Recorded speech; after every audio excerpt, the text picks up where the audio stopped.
So cooking is a lot of fun, which is one of its dimensions. But it brings together a number of different things. Everyone needs to eat. And so in the level of love being a fulfillment of one's human needs to survive, to feel secure, to have a sense of love and belonging, to have a sense of self-esteem, to develop one's gifts, to bring those gifts out into the community, to leave a legacy, and then to transcend one's identity. These human needs, food touches in survival, security, and love and belonging as a shared experience. And so it is a loving action to create and prepare food. It is a romantic experience, the romance of sensuality, to invite the smell, the taste, the touch, the heat, the aesthetic of the dish as a communication of excellence. Romance at its core being a dynamic of transcendence, a dynamic of attraction and transcendence, to move towards oneness out of being enticed and seduced and attracted. One has a dynamic of sensuality in food. One has a relationship with one's own body, a relationship with the earth, a relationship with technology, a relationship with space, and a relationship with other people who provide and transport and vend the food and cookware, etc. There's a relationship. There is, of course, chemistry. The chemistry in the body. The fact that what we eat influences what we think. The fact that what we eat influences our energy level, influences how we feel now and how we feel later, etc., and thus has impact on our lives. There's the creativity of no dish is exactly alike.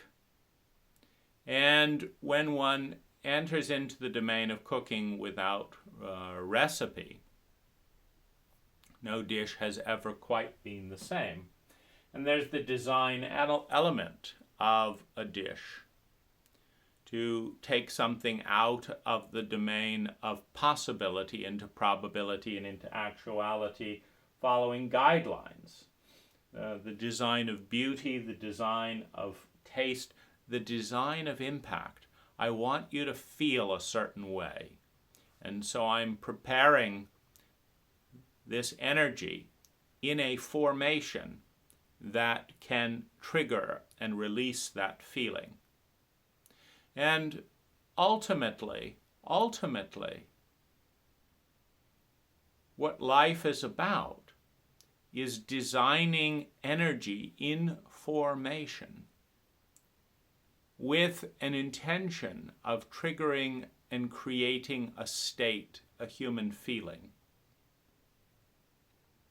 That feeling can be sold, it can be leased, it can be rented, it can be divvied up, it can be intensified, it can be approached from a variety of different ways. And yet, beneath it all, we want to feel valued and valuable. We want to feel loved. We want to have a sense of beauty, a sense of truth, a sense of security, of survival, of excellence. We want to be loved. By meeting our human needs and then going beyond them into joy, into excellence, we awaken with beauty, truth, and goodness. And food is but one tool, one toolkit in that process. So there are, of course, many ways of dealing with food. My own journey into cooking came from, first of all, a general sense in my self-designed homeschooling program that I wanted to learn useful things. And there's nothing more useful than providing something in a highly nourishing, fun, and beautiful way that human beings need 3 times a day and have needed for their entire, sojourn on the planet. So it's a pretty valuable skill. You could learn massage, very valuable skill. People aren't doing it 3 times a day. You could learn algebra. And it's like, well, when exactly has that been benefiting me in my daily life? Or, one could learn history. It's like, no, Magellan was in 1842. Well, you can now debate when different objects moved around a few hundred years ago. But does it bring joy and well-being in daily life today? Cooking is a very strong contender as a useful skill. Now, what I want to outline is one path of cooking that's a lot of fun in terms of bringing in the creativity, the joy, the innovation. I learned cooking when I was at a boarding school that didn't cook vegetarian food. And so I was given permission to cook my own food, and I went into the big kitchen and started sniffing things. Like there were herbs, I sniffed them. I knew a few things like how to make pasta. I knew how to make pancakes. And so I started making interesting teas, for example. I had these giant mason jars, and I knew that you had to put tea bags and stuff and then hot water into a cup, and then you had tea. But I started innovating. I would take, for example, maybe 1 lemon zinger and 2 red zingers. Those are fusions of hibiscus and lemon peel and things. And then I might blend up a banana in hot water and see what happened there. Then add honey. And so I just started fiddling around with drinkable liquids, non-alcoholic, that created different tastes. And the most immediate thing that one learns, that I learned, was that there are plenty of delicious foods that I have never seen anyone make, and I've never tasted. Now, this is a great realization. There are plenty of delicious foods that no one has ever told me about. How do I get to them? I imagine a flavor. I smell, I taste, I try and think what would make that flavor. And then I mix it together and see what happens. And that's how that works. So in that framework of imagination, what happens, etc., and seeing what works, there is a joy. There's a joy in imagining a new flavor. There's a joy in figuring it out. There's a joy in tasting. Did that add to that, and etc. And so this has been my way of cooking. I have never used recipes.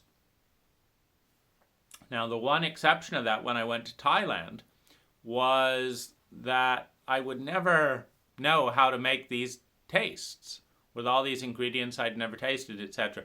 So when I went to Thailand and wanted to learn to cook green curry, fried bananas, or red curry, or Thai fresh rolls, etc., I went into the kitchens with the Thai cooks and watched them prepare my dishes at my restaurants, and then asked if I could do it, and they all said yes. And so I prepared, tasting and following their directions, etc., meaning watching what they did before, and then made it again, and it tasted pretty similar, and that kind of gave me my inkling into Thai food and helped me learn the basic Thai spices. so that now I do innovate a fair amount. But it begins by imagining the taste, for me, of what I want to eat and drink more than anything else. Then asking, do I already know exactly how to do that, or what would I combine to create that? Then I go into the kitchen and fiddle around and create a rendition of that. And next time it's the same thing. It may be similar. I may reference something that I just made in the past and then repeat that. Because often if I invent an exquisite new recipe, I want to eat it again quickly. And so I'll copy as close as possible what I did before, or vary it a little bit based on what's in the fridge. But this is my journey into creating, about 300 really original recipes, and a good 5,000 variations of different things over time. Never need to write the recipe down. Never need to learn a new recipe. Imagine a taste. Imagine how it looks on the plate. Imagine how it feels to eat it. And then take the steps to bring that into realization by attuning to it. When would I have to add, the broccoli in for it to be at the crispness that I'm imagining? Would it be before the onions or after the onions? What kind of broccoli would I need to buy for it to taste the way that I'm imagining it? How would I cut it to get that, texture and size, etc.? And so it's timing, it's temperature, it's seasoning, it's selection, it's cutting, it's combinations and fusions, but it's referencing something that's most important of all, a clear imagination, a clear sense of, yes, I want to be tasting that. And with that as the compass, then every action of, speeding up, slowing down, turning up the fire, slowing down, adding more, adding less, salt, adding more, adding less, it's all geared to that image. And it's a great design discipline because, if you can randomly and rather spontaneously imagine a dish and 20 minutes later it's opened up on the plate, and it tastes better than you imagined, and more rich, of course, because you've got smell and taste. This is a phenomenal reminder and discipline in the art of reality creation. Enjoy.